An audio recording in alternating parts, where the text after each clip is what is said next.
Latest ആയിട്ട് നമ്മൾ നോക്കിക്കഴിഞ്ഞാൽ അറിയുന്നതാണ് ഡൽഹിയിലെ പ്രൊട്ടസ്റ്റ് ഉണ്ടെങ്കിൽ ഒരുപാട് പേര് സപ്പോർട്ട് ചെയ്യുന്നുണ്ട്. ഒരുപാട് സെലിബ്രിറ്റീസും അതുപോലെ തന്നെ ഒരുപാട് ഇൻഫ്ലുവൻസേഴ്സും ഉണ്ടെങ്കിൽ അവരുടെ സപ്പോർട്ട് അറിയിക്കുന്നുണ്ട്.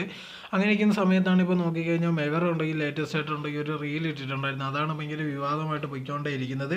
താനും ഉണ്ടെങ്കിൽ ആ പ്രൊട്ടസ്റ്റ് പങ്കെടുക്കാൻ പോകാന്നുള്ള രീതി എന്നിട്ടുണ്ടെങ്കിൽ തനിക്ക് ഈ മേക്കപ്പ് വേണം, അതുപോലെ തന്നെ പെപ്പർ സ്പ്രേ എടുക്കും, ഈ ജാക്കറ്റ് കൊണ്ടുപോകുന്നത് അങ്ങനെ എങ്ങനെയാണെന്ന് പറഞ്ഞുകൊണ്ട് ഒരു തമാശ രീതിയിലായിരുന്നു ആ ഒരു റീൽ ചെയ്തിട്ടുണ്ടായിരുന്നു. ഇതിന് ശേഷം ഒരുപാട് പേര് വന്നിട്ട് എവിടെ ഇങ്ങനെയൊക്കെ കാണിക്കുന്നത്, ഇതെന്ത് വല്ല ഫംഗ്ഷന് പോകുമെന്നോ അതോ വല്ല പാർട്ടി പങ്കെടുക്കാനോ പോകുമെന്നോ, അവിടെ ചെന്ന് കഴിഞ്ഞാൽ എത്ര പിള്ളേരാണ് അടി വാങ്ങി ചോര ഏൽപ്പിച്ചുകൊണ്ട് പോകുന്നത്, അതിൻ്റെ ഇടയിൽ ഇതേ കണക്ക് കോപ്രായം കാണിക്കേണ്ട കാര്യം എന്തെന്ന് പറഞ്ഞിട്ടുണ്ടെങ്കിൽ ഒരുപാട് പേരുണ്ടെങ്കിൽ രംഗത്ത് വന്നിട്ടുണ്ടായിരുന്നു.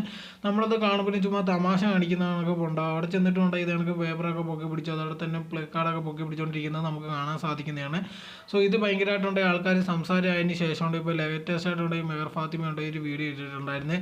താനുണ്ടെങ്കിൽ ഒരിക്കലും അതൊരു തമാശ എന്നുള്ള രീതിയിൽ ചെയ്യാൻ വിചാരിച്ചതോ അല്ലെങ്കിൽ അങ്ങനെയൊന്നും വിചാരിച്ചില്ല. ഒരു ഫണ്ണായിട്ടുള്ള രീതിയിൽ ജൻസി പ്രക്ഷോഭം എന്ന് പറയുമ്പോൾ ഇതേ രീതിയിലാണ്, ഒരു ഫണ്ണായിട്ട് രീതിയിലാണ് കാണിക്കുന്നതെന്ന് പറഞ്ഞിട്ടായിരുന്നു.